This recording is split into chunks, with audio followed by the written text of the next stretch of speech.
inside the lines. Happy March Madness. Things have been going pretty chaotically. Our BYU Cougars are no longer with us, which is absolutely terrible for the team. Got Derek behind me, got Steven next to me. We got the whole crew here. Jake from home, but he's still here. He's running the live sims. We got plenty of stuff to go through today. He's working on that South Carolina, Oregon live halftime betting for us here. We'll get some answers there. Have the whole NBA slate to go through as well. And of course, all of your questions. We'll get some late night, I guess not late night, just nighttime March Madness picks as well. So let's take a look back at Wednesday, boys. Great night in the NBA. Shout out, Steven. 2 assists away from perfection, but again, by getting these 2 wrong, yes, that guarantees it gives us at least a chance of breaking a profit tonight. Yes, gives us at least a shot of a normal night here as well. We got the MLB running too, but nothing about last night. Let's go over to today. We have money to be made today. First, let's just talk about these games we have going on right now. So we're looking at them right now. We got Nevada-Dayton, basically a 1-point game right now, nothing too crazy. Let's talk about South Carolina, Oregon here, Jake. Any thoughts? I know, have you run the sims yet on this live betting yet or no? Yeah, I have it up if you want to share my screen. Here we go. How's it looking? So we have Oregon right now at a live win probability of 67%. So you're getting pretty good money line value on Oregon at minus 148. Let me look at the best price on OddsJam. And I also ran the simulations where it's talking about if South Carolina hadn't hit that half-court shot. The best price. So it's looking like it moved from minus 148 to minus like 230. So DraftKings was a little behind. Live betting is really moved rapidly. Yeah, people are really. Yeah, so there was. Yeah, so the line moved from this was the line on DraftKings right when it went to half was minus 148 in favor of Oregon. Now at most places it's like minus 200, minus 210, all it's like minus 230. The average is minus 248 of the 6 books I had pinned, which is crazy. So we actually probably have value on South Carolina. Yeah, and then we tend to really like the under. So we have 66% going the live under 136, even though we had pregame overvalue by 10 points. We were talking that we're thinking that people like to bet the live over, assuming that the second half is going to be much higher scoring than the first half. But sometimes the books over adjust because people like taking the over and they could get high numbers. And so we tend to have live undervalue in the sims. And then I did run the model. If South Carolina hadn't made that shot, we would have Oregon live win probability at 75%. So that 3-pointer gave them 8% chance. It's swung an 8% chance. So we had Oregon 67%. Now it would have been 75%. So that's a pretty huge shot by South Carolina before the half. And major clout points too. It's a pretty sick shot as well. I will also give them that. All right, so we're looking undervalue here. We technically do like the Oregon money line, but that is probably getting a little crazy here. So might as well flip at the South Carolina money line, honestly, at that point. This Illinois-Morehead State game looks like Illinois is pulling away a bit here. Any thoughts on how you would play this one, Jake? Yeah, whenever Morehead State cuts it close, then the line's usually like minus 6.5, minus 7.5. And I tweeted earlier in the first half when Illinois first got the lead that we had pretty good value on Illinois minus 6.5 and half the books minus 7.5 in some books.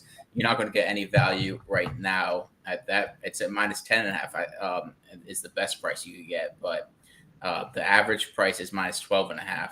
So I don't think you're getting any value right now. If you got it earlier at 6.5, I think that was the best value. I'm going to run it right now at the under 12 timeout. So then I'll let you know if anything eye-popping shows up. One thing I noticed about the live odds today, and there's been a lot of chatter in in circles about Fanatics odds makers not being as sharp or not being as quick. Mm-hmm. And it does seem like when I noticed in the first game, Michigan State game, when there's a clear game flow switch where a team weren't trading baskets, you'd see FanDuel and DraftKings and most of them big books steam pretty quickly. And there was often 2 points of difference between Fanatics would be behind. So when Michigan State was up big, everyone was at minus 6.5, minus 7.5. Mississippi State made it a little tighter. The DraftKings and FanDuel will be at 3.5, and they would still be at 6.5 or 5.5. So they seem to be the one lagging. Again, that's not necessarily wrong or right, just good to know. And it does bring up a lot of middling scenarios that are kind of hurt my brain sometimes. Fanatics usually seems to be on our side, it feels like. Yeah. Just because newer sports books, you tend to have more favorable lines. And then Right. probably after a couple of months or years of people using it, they're going to have less favorable lines. They just want people to download their app and put money into their accounts. And then especially when you're buying T-shirts and jerseys for $200. Exactly. Okay, let's move on here while you start keep up to date with the live betting. There's no money line value. Yeah, there's no value in Illinois Morehead State. We have undervalue, if anything. All right. Love So the undervalue. undervalue on both of these games. Okay, like to see that. All right, let's move on to some games for tonight. We're going to look at. Steven, I'll head back to your model over here. We'll go to the Kentucky game. Kentucky playing Oakland tonight. Not to pat ourselves on the back, but we got some A-rated picks, and the A-rated picks have been doing pretty well in college basketball recently with some of these spreads here. So we're going to take a look at Kentucky. 13.5 point favorites here versus Oakland. The model would make this a 21-point game. Yeah. I mean, for the year, we did over 60% on our ATS picks, and we got Creighton earlier today. You got to trust us, or those of you who are actually subscribers and use that pick sheet saw that we had good value on Creighton. And so it's a similar situation here where Kentucky is the better team and hopefully much better team. We have them scoring 3 or 4 more than the odds, the team total, and holding Oakland to 4 under their team total. Any thoughts on this game yourself, Jake? No, I think that I trust the model. I played Kentucky. I think if Kentucky starts slow, there could be a good live betting opportunity. Especially some of these teams like Arizona started slow. Even North Carolina started slow against Wagner. So these higher seeds tend to start really slow, and some teams like BYU just don't get back, but other teams like North Carolina and Arizona end up blowing out these other teams. Even Creighton too. Yeah, Creighton. Kentucky's 3-point differential is a dominating number, both home and away, and Kentucky's susceptible getting out rebounded by athletic teams. And I'm just hoping, by being a smaller conference, that Oakland isn't some great rebounding team. They're only +1 for the season. Yeah. Oakland has one of the more fascinating players in the country in Jack Golke. He doesn't take 2-pointers. He takes around 10 3-pointers per game and has taken 7 2-pointers all season. So that should be really neat. Yeah. We have a 9.4 field goal attempt from overall and 9.1 from 3. It's insane. Yeah, he's a 5th-year senior from a Division III school. So we have him actually shooting a higher percentage from 3 than from 2. I know his prop line is at 3, so not much value there, but Kentucky's defense sounds like a Jake Fender from high school. Weren't you a big corner 3? That was pretty much I was a corner 3 guy. That's pretty much probably one of those.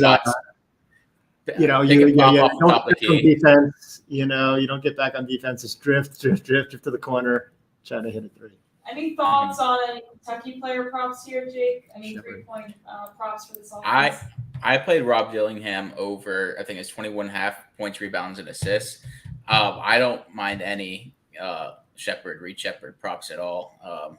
He seems to play big in the big games. I think his rebound and assist lines are either 8.5. I think it's around 8.5 rebounds plus assists, and I like that, especially that Oakland is a somewhat high-paced team for a mid-major, so there could be a lot of possessions in this game, and he comes in clutch in these big games. Kentucky's got a lot of players who play that 15-plus minutes. Are they going to tighten the bench up at all in the tournament, you think? I think part of that was some injuries early in the season, like some of these guys like DJ Wagner's lost some minutes as the season's gone on. Onyenso's gotten more minutes because he plays defense pretty well. So I think Bradshaw might fall out of the rotation. So I think that a lot of that had to do with the big men injuries early in the season that kind of distributed the minutes all off. But I think Onyenso could play a lot of minutes in the tournament just because he's such a good defender. And Bradshaw is a freshman. He'll occasionally hit a 3, but he's inconsistent at times. And then Dillingham, it all depends on his defense because he's going to score. You just don't know what he's going to do on defense. I don't know what any of these guys are gonna do. So I do think that the model might be under projecting certain minutes for certain players in the tournament. Yeah. I told you guys I would look into We can that. keep And that to ourselves, Steven. and I hadn't looked into it. All right, It's a lot easier to do that after the round of 32. Once we get down to the round of Sweet 16. But it could be why we missed 2 underplays in the play-in tournaments. It wasn't Jake's fault. It was probably mine. All right, let's move on to another game that we have some A-rated value on here. Gonzaga here, 6.5-point favorites versus McNeese. A lot of America, I feel like, seems to be pretty high on McNeese, but we make this a 16-point victory for Gonzaga. What are the key factors that are pulling this? Yeah, we're not really buying into McNeese right now. Even though we don't love Gonzaga like we usually do, we're pretty down on Gonzaga overall compared to their past. I think a win over Kentucky later in the season on the road and a win at St. Mary's and the covering both games, they kind of shifted the tide a little. But we're just not buying McNeese. I saw a TikTok of McNeese's basketball schedule this season, and they played like the Mississippi University for women. They have a men's team or something like that. That was on their schedule. They have a really impressive, road splits, but yeah, so does Gonzaga. So that advantage that we really like for a team that plays pretty well, equally well on the road, is not in play here. I mean, and so we don't take into account these non-Division I games, and so it's a little misleading that they're 30-3 because they beat College of Biblical Studies, Champion Christian, Letourneau, and then the Mississippi University for Women, 92-23. I mean, Will Wade's a heck of a coach, but on like the Christian, throwing them to the Lions. I can't seem to get Armando Baycott off the screen. Yeah. It's on every commercial I'm looking at. Anyways, Illinois seems to be pulling away here, 51-68. I think they're on a 16-3 scoring run here. You think there's any possibility of whatever? I wonder what the live spread is here for Moorhead. Maybe a little backdoor cover action could be on the way. It's ranging from 14.5 to 16.5 right now. So like I said, right now FanDuel is 2 points off from Fanatics. Fanatics is lagging behind 16.5, which means after Moorhead just hit at. So Moorhead just hit at 3. All the books are to 14.5 or adjusting to 14.5, and Fanatics still at 16.5. So I'm going to do it 8 second, 9 second, 10 second, 11, 12, 13. I'm trying to see how long it takes for Fanatics to adjust. Yeah, that's why I use like the DraftKings app and just use the DraftKings number. Then I'll go on OddsJam and see what the value is. But it looks like the Nevada Dayton game's on the under 8 timeout, so I'll go ahead and run the live sim there. All right, you run the live sim there. Get another live betting action spot there. Let's head over to the NBA. Not seeing a lot of college basketball questions from the chat. I'm a little stunned, guys, but you know what? We're here. I told you tournament time. There's too much to think about besides just your bracket than the actual game. Yeah, let's go a little more over to our wheelhouse, Steven. Let's talk about some NBA games here. A few to go through today. Starting with the Pelicans headed to Orlando. Pelicans certainly catching some steam here. Both of these teams objectively awesome against the spread in all parts of whatever way you want to slice the pie here. Both great teams. But this does feel like a little bit better for the matchup here for the Pelicans. Yeah. Did you include the Trey Murphy in your pick? Oh, yeah. I got Trey. Why don't you start with that? Guys, I got to tell you about the 20-500. Have you seen, Jake? I got to update you. Took All a right, no, I haven't seen 330 parlay. Trey Murphy, over 11.5 points. I was an all-line with bottom point down. And then get a load of this. Malik Monk to have 20-plus points. Because he's pushing for that 6th man of the year right now. He's going to have a lot more minutes without Kevin Huerter in. Only had 17 points last night, but that was only because he played 19 minutes because they were blowing out Toronto. Yeah. And I know they're playing the Wizards, but to blow teams out on a back-to-back is just a little hard to do. So I don't think he's going to play 19 minutes. So that's where the value of this plus 330 is coming in. And he's due to get hot from 3. He's been 2 for 13 from deep. So he's shooting. That's all I care about. Love the confidence. I don't know if it's warranted, but I'm here for it. So that's my play.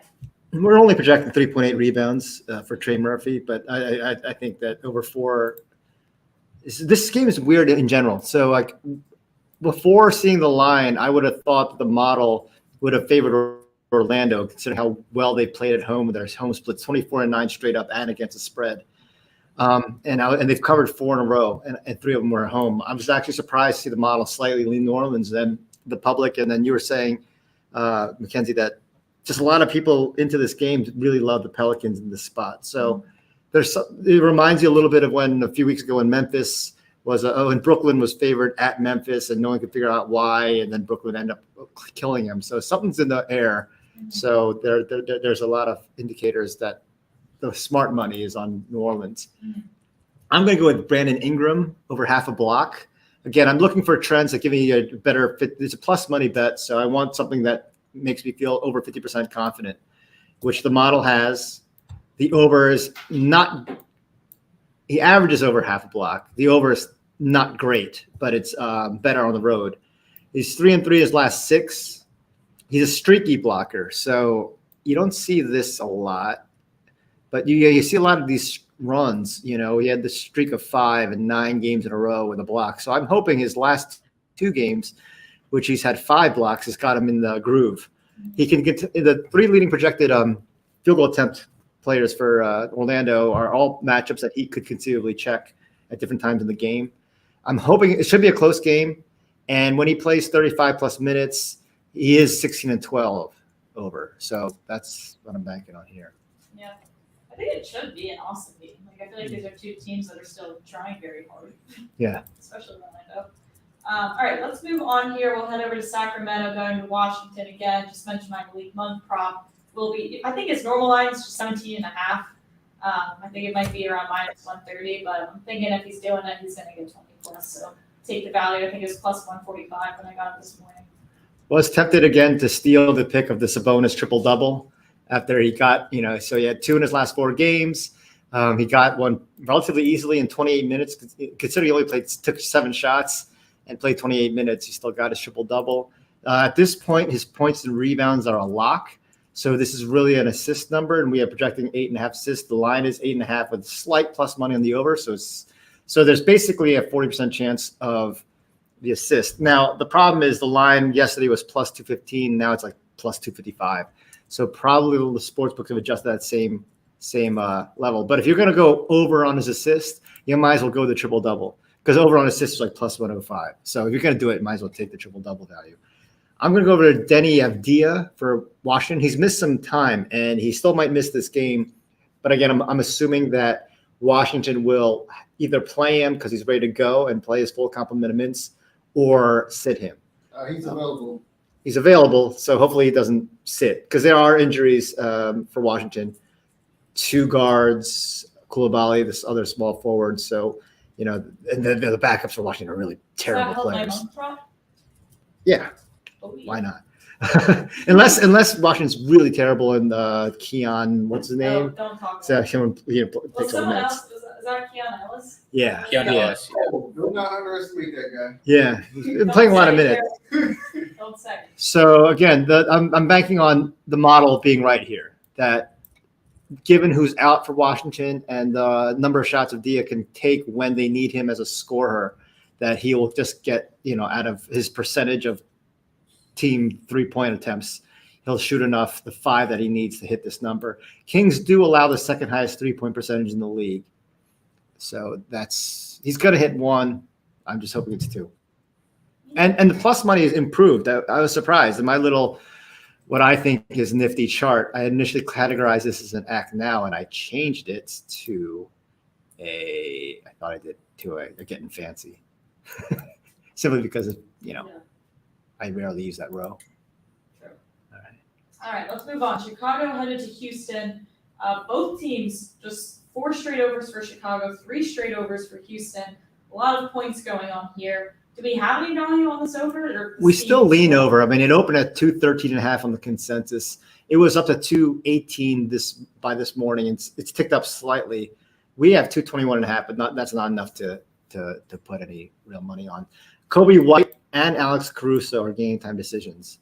So that'll be that. That's why I don't like the model value on Chicago, because we don't know their status. I'm going to go with Amen Thompson, who's been really killing it. And again, this thought process has worked more than not recently, where a hot player who's actually been scoring a lot and has the ball in his hands a lot. The Thompson twins, they're actually pretty good all-around players. They handle the ball and they get these number of assists. He's had 25, 18, and 20 points his last 3 games. So when you're playing well, that often also leads to turnovers, just because out of the ball being in your hand. So the model has almost 2 turnovers, and it's not that bad money for over. I'm fading the home trend because it's irrelevant, because it's based on a less than 20-minute game average. Şengün's out. The team has been playing at a faster pace, taking advantage of their youth athleticism. So the over is 9-2 when he plays 28 or more minutes. And without the point center of Şengün, they kind of, like I said, they play at a faster pace. They try to get up and down a little bit and use that to their advantage.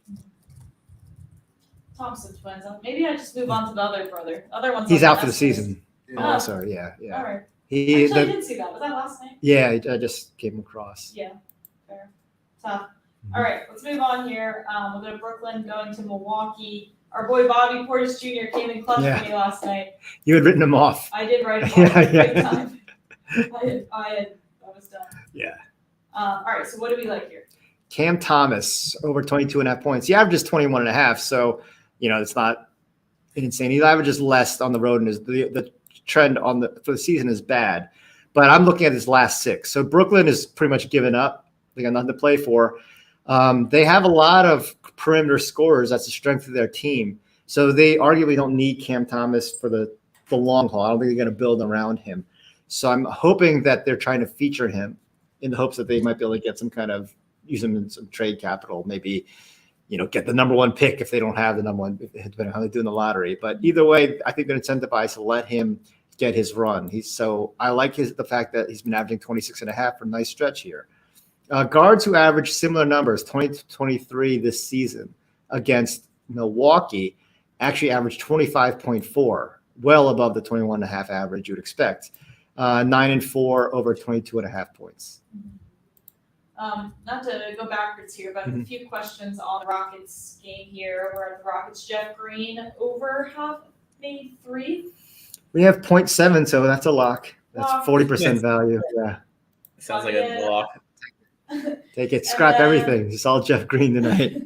And then Van Fleet, his rebounding line's 3.5. I think we've really hit a low point when we're all back on Fred VanVleet's rebounds, but I love it too. Half a rebound, 4.0 rebounds.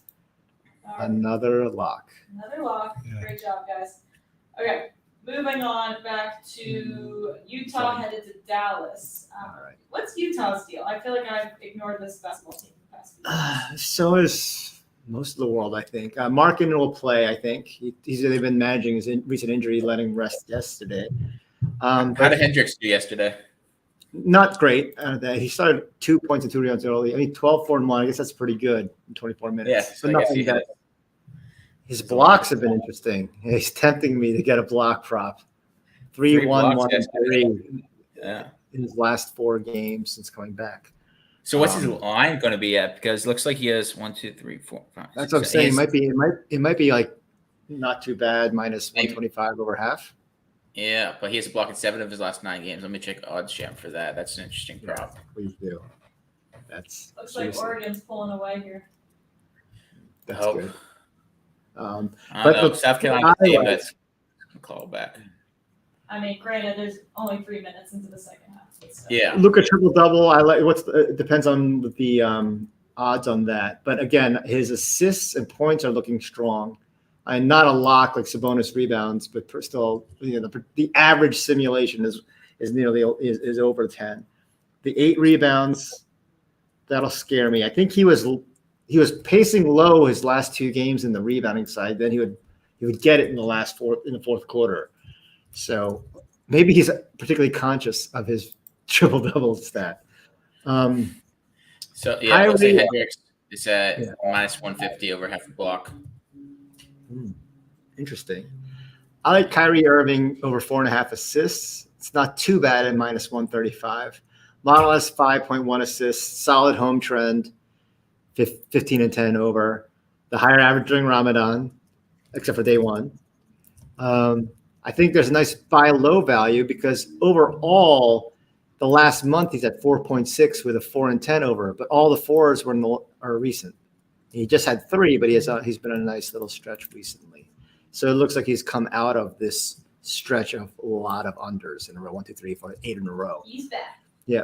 Guards who average similar assists or 4.5 to 5 assists versus Utah 5.7. So that's a lot higher. 24 and 12 over this number, and recently 12 and 3 versus Utah.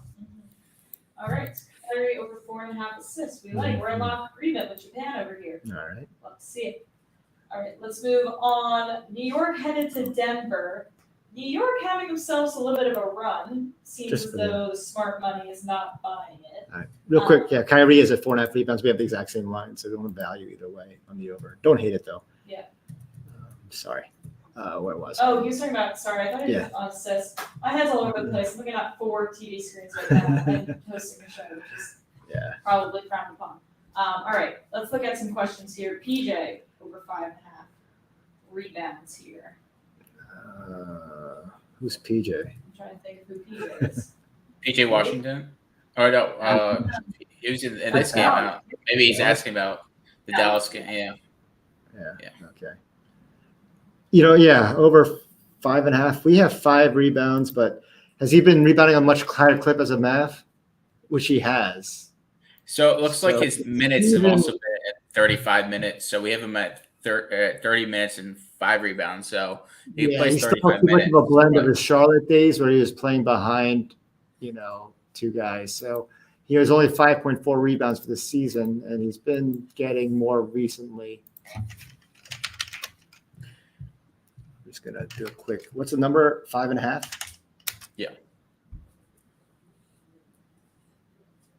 I'll chart triple double. I don't mind that.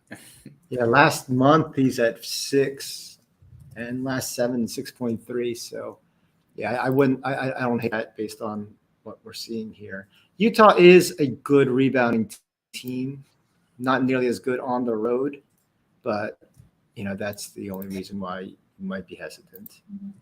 So just want to say one thing for B Mills. Josh Hart triple double is at plus 2,000 on Fanatics and plus 1,200 everywhere else. So that's Fanatics. Fanatics really is like that. I'm gonna buy my new Josh Jones jersey. What are Josh Hart's projections right now? Gotta get a jersey for the new backup tackle from the swing tackle. I've never heard of, but now I'm actually excited about. Did he go to Houston? Former third round pick. From Houston, right? If I remember. Yeah, but then I think I traded to Arizona and stuff, but nevertheless. Yeah, I'm saying for University of Houston. Yeah. And then he started week 1 for the Texans against us, so we know him. Yeah. And we didn't get – we sacked Stroud a few times. Anyway, New York, Denver. Yeah, we do not need to be talking about your backup tackles. Swing tackle. Back up at swing tackle. That's both sides. Let's talk about New York, Denver, please. Yeah, this one surprised me because I like DiVincenzo over 15.5 points.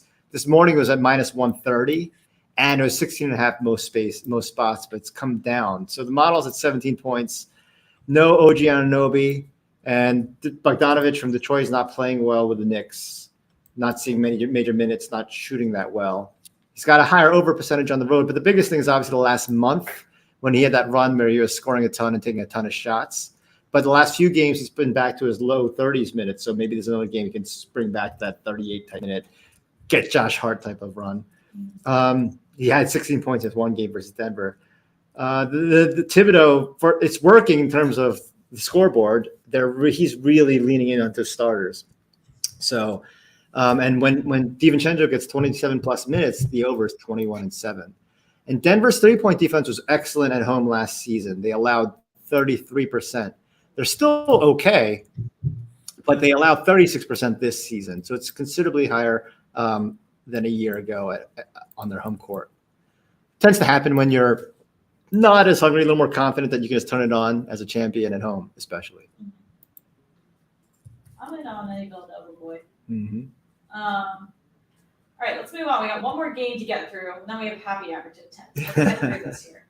And we don't have to pay for it. And we don't have to pay for it. Love that. All right, let's go to Atlanta, headed to Phoenix. Clint Capella, why did I in my head think he was injured? Was he injured at any time? I don't know. Jalen He's Johnson was always a injured. little banged up. I feel like he can get. Johnson's out for at least a week. Yeah, so that's Jalen why Johnson was injured. He came back for one game and he's out again. Yeah. Yeah. And Sadiq Bey, who's not a But big Clint man. Capella gets hurt a lot. Out. Yeah. Well, I hope he doesn't get hurt tonight until he has 12 points because I like over 11.5 points. And I was talking to Jake earlier, who's better at buying alt lines, that there could be value. Capella, we think, is one of those players that doesn't have high variance, that he's probably a very safe bet to get 9 to 13, 9 to 14 and very little. Unlike a lot of players who average as much. Guards who are 3-point dependent, they can swing from like 5 to 18 much more than a guy like Capella. So it might be worth it to spend the extra $1 to get 10.5. Not dollar, but 30 cents if you can get it. The model has a 13.4 points. Jalen Johnson, again, is out. He's got strong last game with a 13-point average. Centers who average this range of scoring 10 to 13 points. I thought they'd score less versus Phoenix if they were trying to match up from a perimeter standpoint, but they actually score more. Average 14.1 versus Phoenix, 10 and 4 over, and a 16 average versus Phoenix. And then at Phoenix, it's 4 and 1 over. So a lock. Lock. Lock it up. Bam. End the show with a lock. Late night West Coast sweat.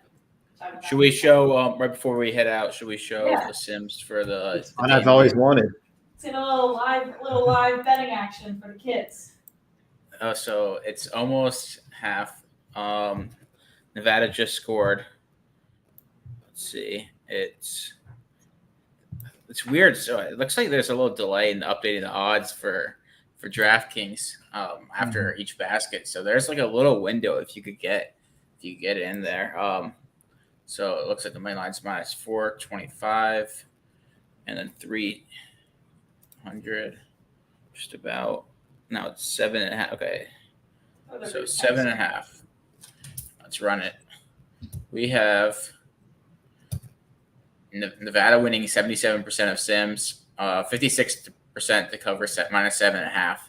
So that could be an opportunity. Because I mean, they were down like 5 points a couple minutes ago. Now they're up 9. So they're up 9. I don't mind minus 7.5. You get that a DK. If there's any minus 6.5, so I could check on OddsJam, but that's not a bad price. Yeah. They have all the momentum right now. Yeah. All right. So we got them to cover. We got some unders. We like Oregon, South Carolina under. We liked Moorhead, Illinois under. 13 seconds left in that game, so I guess. I think if they score here, it could go over. So I think we had like under 155 at one point. Yeah. So it's We're betting. Come on. Yeah. Dribble it out. Oh no! That could Note, be. guys, it's been a great show. We'll see you guys tomorrow. Bring your questions on more live betting. Friday, March Madness does not get much better than that. So any questions, feel free to reach out to us. We'll see you guys tomorrow for some more action.